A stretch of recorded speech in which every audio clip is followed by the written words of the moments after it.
magulang natin Diyos Ama, anak ng salita niya, tayong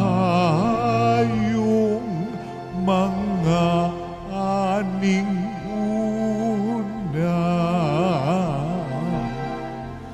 Alleluia, alleluia.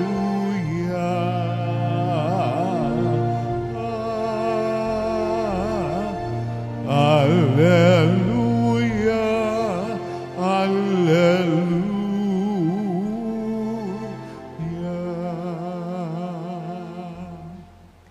Sumainyo ang Panginoon. At sumaiyo rin. Ang mabuting balita ng Panginoon ayon kay San Mateo. Papuri sa iyo, Panginoon.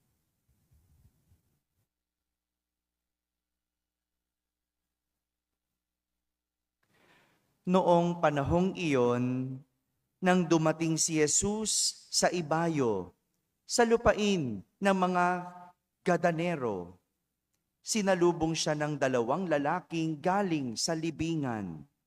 Sila ay inaalihan ng mga demonyo at napakababangis. Kaya't walang mangahas dumaan doon.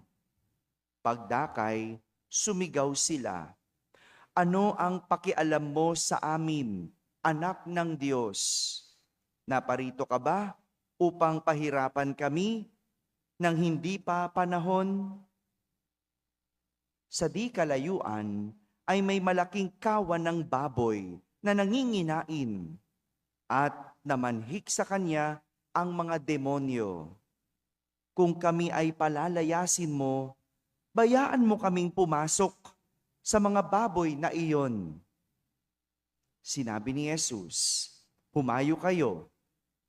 Kaya't lumabas sila sa 2 lalaki at pumasok sa mga baboy. Ang buong kawan ay biglang sumibad ng takbo tungo sa bangin. Nahulog sa lawa at nalunod. Patakbong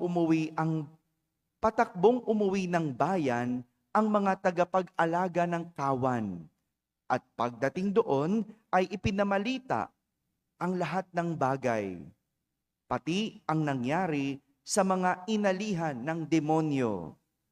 Kaya't lumabas ang buong bayan upang salubungin si Jesus.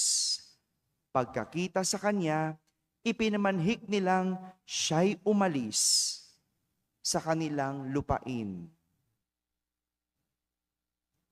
Mga kapatid, ang mabuting balita ng Panginoon. Pinupuri ka namin, Panginoong Hesukristo. Magsiupo ang lahat at makinig sa homilya. Magandang umaga po sa inyong lahat.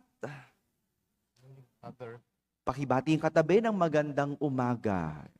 Pampagising yan, parang ang hina-hina, ang baba ng energy. No? Miyerkules na kasi, ano? Ang baba na ng energy. Magandang umaga po sa mga nasa barangay, mga nasa tahanan at nasa abroad na nagsisimba via online. Kasama kayo sa aming banal na pagdiriwang dito sa ating parokya. Noong nag-aaral pa ako, medyo matagal na yun, no? Noong nag-aaral pa ako, isa sa klase ng pagsusulit na madalas ginagawa ng mga teacher ko noon ay yung tinatawag na multiple choice. Sinong nakakaalam ng multiple choice? Taas nga ang kamay. Yan, di ba? Alam natin na yung klase ng pagsusulit na yon, yun yung nagbibigay ng iba't ibang pagpipilian na sagot. Maaring isa doon ang tamang sagot, maaring 2, o maaring lahat tamang sagot. Di ba ganun yung multiple choice? No? Meron kang pagpipilian. At sa dami ng pagpipilian, madalas isa lang ang tamang sagot. Kung titignan, parang ang dali ng pagsusulit. Di ba? May pagpipilian o hindi pwedeng blanco ang papel mo. Tama? May sagot kang maisusulat kasi meron kang pagpipilian. Ngunit ang tanong, tama ba ang pinili mo? Ang tanong, tama ba ang iyong sagot? Ang totoo, hindi kasi ganun kadali ang pagsusulit na yon. Lalo na kung halos pare-parehas na tila tama ang mga pagpipilian at pwedeng maging tamang sagot. Di ba? Magagaling ang mga teacher di ba? Lilituhin ka. Aba, hindi pwedeng madali mong makuha. No? Talagang ididikit nila yung parang katunog na sagot. Parang yun yung malapit na sagot, pero hindi yun ang tamang sagot. No? Nakakalito. Kasi kailangan mong kilatisin. Nakakalito kasi malalaman lang natin ang tama at dapat na sagot kung natuto tayo. Natuto tayo. Sabi nyo nga, natuto. Hindi ba ganyan din sa buhay? Hindi ba ganyan din pagdating sa pagsusulit sa buhay? Meron tayo mga pagpipilian, pero isa lang ang tamang sagot. Isa lang madalas ang mabuting sagot. Mga kapatid, parang ganito yung tinuturo sa atin ng ating mga pagbasa sa araw na ito. Ang piliin kung ano ang tama at mabuting sagot. Sa ating unang pagbasa, malinaw na sinabi ni Propeta Amos, hanapin ang mabuti at hindi ang masama upang mabuhay kayo. Ulitin ko, hanapin ang mabuti, hindi ang masama upang mabuhay kayo. Kamuhian ang kasamaan at mahalin ang kabutihan. Ganyan ang pagpili. Para hindi malito, hanapin kung ano ang mabuti. Pero magagawa mo lang ito, sabi ni Propeta Amos, kung kamumuhian mo ang masama at iibigin ang mabuti. Para magawa mo ito, dapat buo ang pag-ibig mo sa mabuti. May mga taong ganon. Yung talagang mabuti yung puso nila. No, yung pag nakakagawa ng masama, no, yung nakukonsensya. No? May taong talagang mabuti o maibigin sa mabuti. Yung alam ng masama ang pagnanakaw, sasabihin, ay, hindi pwede yan. No? Alam na masama ang mandaya, ay, hindi pwede yan. No? May talagang taong ganon. Yung mahal niya yung mabuti. Pero meron namang tao talaga na ang mahal yung kasamaan. Yung alam ng masama ang mandaya, pero yun pa rin ang pipiliin. Alam na nga masama ang manloko, yun pa rin ang pipiliin. Hello? May kilala ba kayong ganon?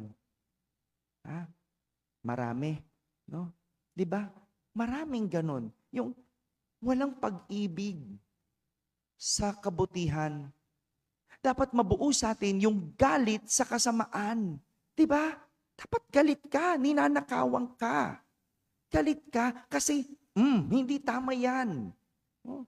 Baliktad ngayon Kapag sinita mo, tinuruan mo ng mabuti, sa'yo magagalit. Diba? Ay, hindi kita kakampi. No? Ganyan ka pala. No? Ang sungit-sungit mo. Tinuruan mo naman na mabuti. Ano gusto mo? Sige na nga, huwag ka nang pumasok. Hello? Diba? Ganyan Diba?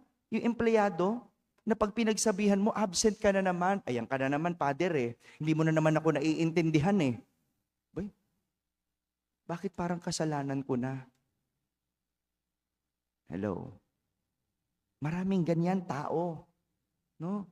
Walang nabuong pag-ibig sa kabutihan.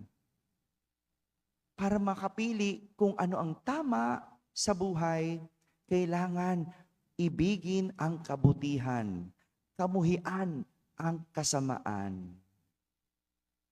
Samantala, sa ating ebanghelyo, ito ang naging pagsubok ng mga tao sa lupain ng Gadanero. Nang minsang bumisita si Jesus sa kanila, no? Sa hindi inaasahan na pagkakataon, merong nakasalubong si Jesus na dalawang lalaki na inaalihan o sinasapian ng demonyo. At gaya ng laging ginagawa ni Jesus, pinagaling niya ito. Pinalayas niya ang mga demonyo. O sige nga, kailangan pa bang pag-isipan? Tama ba o mali ang pagalingin ang may sakit? Anong hindi? Tama bang pagalingin ang may sakit? Hindi. O, paano tayo mananalo talaga niyan sa buhay? Talaga naman, 'di ba? Kailangan ulitin ko pa, 'di ba? Minsan sa buhay wala nang pag-ulit, hoy. Dapat alam mo na agad, talaga nagigigil ako sa iyo. Kasi minsan di tayo attentive, 'di ba? Ulitin ko. Tama ba na magpagaling na may sakit? Ayan, ganyan ang sagot. Ha? Minsan hindi tayo gising eh. Ha? Tapos banat ng banat, sagot ng sagot. Ha? Pag hindi mo pa kayang sagutin, alamin mo muna yung tanong. Ha? Tatawa tuloy yung mga nasa online, di ba? Tamang pagalingin, alam ni Jesus ang dapat gawin. Hindi na nga kailangan pag-isipan yan eh. Yun ay tamang gawin, yun ang mabuting gawin, pagalingin ang inaalihan ng demonyo. Kaya nga, pinalayas ni Jesus ang demonyo. Subalit, nakiusap ang demonyo. Ano sabi? Hayaan mo na lang kami sumapi sa mga baboy na nandoon. Ulitin ko. Ngayon ang tanong, ano ang mabuti? Sumapi ang demonyo sa tao o sumapi sa baboy? Bira na naman. Ano ulit? Sumapi sa tao, sumapi sa baboy. Yan, ganyan. Yung talagang hihimasmasan mo muna sarili mo, hindi yung bira ka ng bira ng sagot. 'Di ba? Pag di mo alam, okay lang, hindi naman kailangan sagot agad, 'di ba?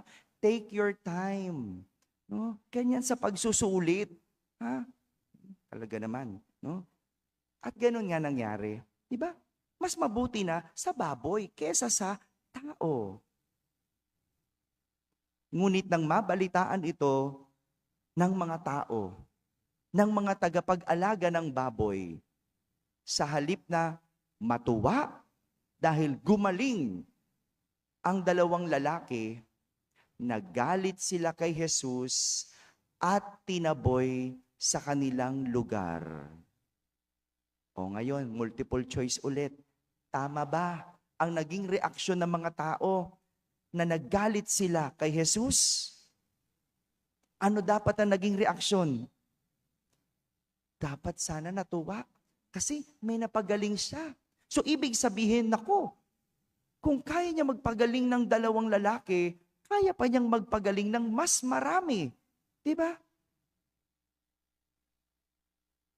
Pero sa halip ng matuwa, kinagalit nila. Mas pinili nila ang kabuhayan kesa sa buhay ng tao.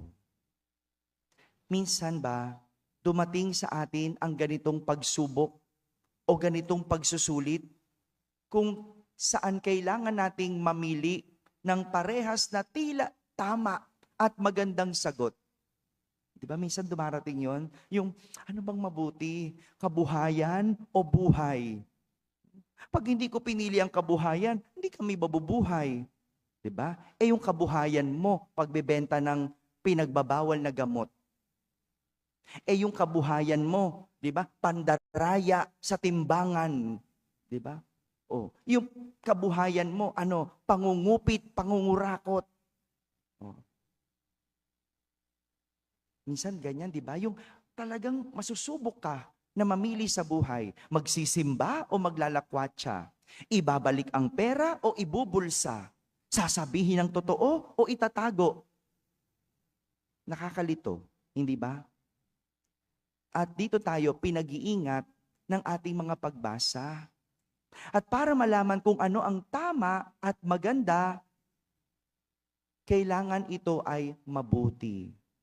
Dahil kapag ito ay mabuti, hindi pwedeng ikaw ay magkakamali.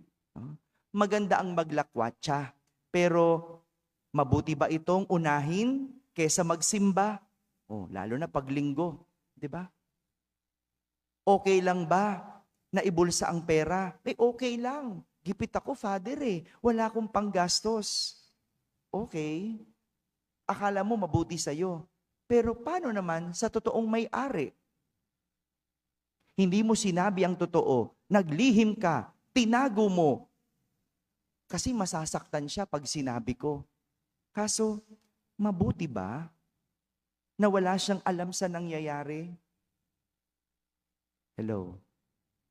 Ang hirap mamili, hindi ba? Ang hirap mamili at maraming ganyan. Mabait naman na tao, pero hindi mabuti ang pinipili sa buhay. Mabait naman, masipag magtrabaho. Mabait naman, no? Pag nandyan, lahat ibinibigay yung iyong gusto. Pero, sugarol. Pero, ang daming bisyo. Maraming ganyan. No? Mabait naman, nagsisimba. No? Araw-araw nagsisimba. Pero sa gabi, nasa sugalan. Kaya hindi tayo manalo sa buhay Kaya hindi tayo makapasa. Bakit? Hindi natin pinipili ang tama at mabuti. Kasi hindi nabuo ang pag-ibig sa mabuti. Hindi nabuo ang galit sa kasamaan. Mga kapatid, mahirap ang mamili. Lalo na kung tila parehas na tama ang pagpipilian.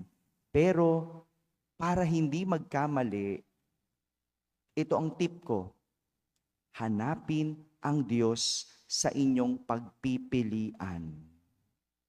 Yung mga taga-Gadanero, anong pinili nila? Yung baboy. Sa halip na si Jesus. Mas nakita nila ang buhay sa baboy kesa kay Jesus. Para wag magkamali, hanapin ang Diyos sa iyong pagpipilian. Dahil kung nasaan ang Diyos, andoon ang tama at mabuting sagot.